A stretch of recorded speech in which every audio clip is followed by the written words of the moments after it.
ಹೆಸರು ಶೈಲಾ ಅಂತ. ನಾನು ಮಹಾಲಕ್ಷ್ಮಿ ಲೇಔಟಿಂದ ಬರ್ತಾ ಇದ್ದೀನಿ.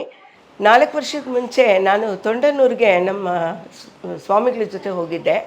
ಆವಾಗ ನನಗೆ ಅಲ್ಲಿ ಸೀಟು ವ್ಯಾನ್ ಮಾಡ್ಕೊಂಡಿದ್ವಿ, 14 ಸೀಟರ್ಸ್ ವ್ಯಾನು. ಆ ವ್ಯಾನ್ನಲ್ಲಿ ಸೀಟು ತುಂಬ ಇಳಿಜಾರಾಗಿತ್ತು, ಲಾಸ್ಟಲ್ಲಿ ಹಿಂಗಿತ್ತು ವ್ಯಾನು. ಅದನ್ನು ಹಾಗೆ ಕೂತ್ಕೊಂಡು ಟ್ರಾವೆಲ್ ಮಾಡಿದೆ ಬ್ಯಾಂಗ್ಳೂರಿಂದ ತೊಂಡನೂರ್ವರೆಗೂ.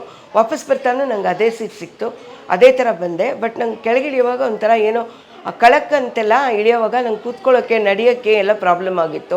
ಕೂತ್ಕೊಂಡ್ರೆ ಹೇಳೋಕ್ಕಾಗ್ತಿರ್ಲಿಲ್ಲ, ಕೂತ್ಕೊಂಡ್ಬಿಡ್ತಿದ್ದೆ, ಹೇಳೋಕ್ಕೆ ತುಂಬ ಕಷ್ಟಪಡ್ತಿದ್ದೆ. ಆಮೇಲೆ ಫಾಸ್ಟ್ ಮೂಮೆಂಟ್ ನಡೆಯೋಕ್ಕಾಗ್ತಿರ್ಲಿಲ್ಲ ಫಾಸ್ಟಾಗಿ. ಮೊದಲಿಂದಲೇ ನನಗೆ ಲೆಫ್ಟ್ ಸೈಡ್ ಪ್ರಾಬ್ಲಮ್ ಸ್ವಲ್ಪ ಇದಾಗಿತ್ತು. ನಾನು ಯಾವ್ದಾದ್ರು ನರ್ವ್ ಸ್ಪೆಷಲಿಸ್ಟ್ ಹತ್ರ ತೋರಿಸೋಣ ಅಂದ್ಕೊಂಡಿದ್ದೆ. ಅಷ್ಟೊತ್ತಿಗೆ ಟಿ ವಿನಲ್ಲಿ RJR ಹಾಸ್ಪಿಟ್ಲಿದ್ದು ಅಡ್ವರ್ಟೈಸ್ಮೆಂಟ್ ನೋಡಿದೆ.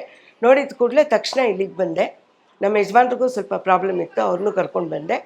ಅವ್ರಿಗೂ ಇವಾಗ ಇಂಪ್ರೂವ್ಮೆಂಟ್ಸ್ ಆಗಿದೆ, ನನಗೂ ಇಂಪ್ರೂವ್ಮೆಂಟ್ಸ್ ಆಗಿದೆ. ಈಗ ನನಗೆ 3 ಮಂತ್ಸ್ ತೊಗೊಂಡೆ. ಇವಾಗ ನನಗೆ ರಿವ್ಯೂ ಬರ್ಕೊಟ್ಟಿದ್ದಾರೆ. ಮೆಡಿಸಿನ್ಸ್ ಎಲ್ಲ ಕಡಿಮೆ ಮಾಡಿದ್ದಾರೆ. ಅದರಿಂದ ನನಗೆ ಬೇಗ ವಾಸಿಯಾಗಿದೆ.